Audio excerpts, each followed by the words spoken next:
17 novembre 2025, une date à marquer d'une pierre blanche au Conseil de sécurité de l'ONU. Le résultat du vote est le suivant.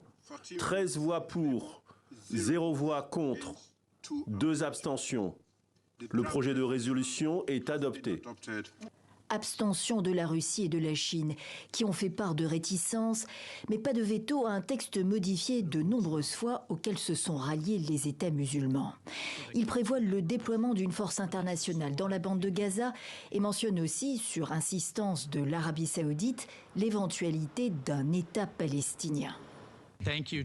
Merci aux membres du Conseil pour cette résolution historique et constructive.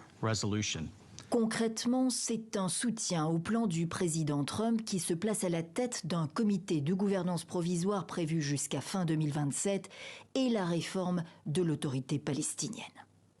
Le Conseil de la paix sera composé de moi-même et de dirigeants d'autres nations très importantes et très respectées.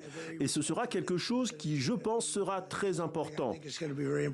Les États-Unis supervisent déjà de facto depuis le sud d'Israël la trêve fragile imposée à Gaza le 10 octobre dernier aux parties belligérantes Israël et le Hamas.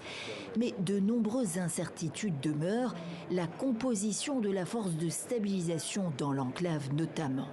L'administration palestinienne de Mahmoud Abbas appelle à l'application immédiate de la résolution, rejetée sans surprise par le Hamas.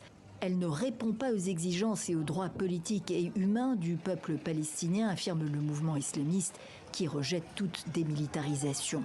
Le désarmement des groupes armés palestiniens à Gaza a un impératif pour Israël qui salue le plan Trump tout en restant opposé à un État palestinien. Loin de l'ONU, après 2 ans de guerre, l'hiver sous la tente et dans les ruines se poursuit pour les victimes de l'enclave dévastée.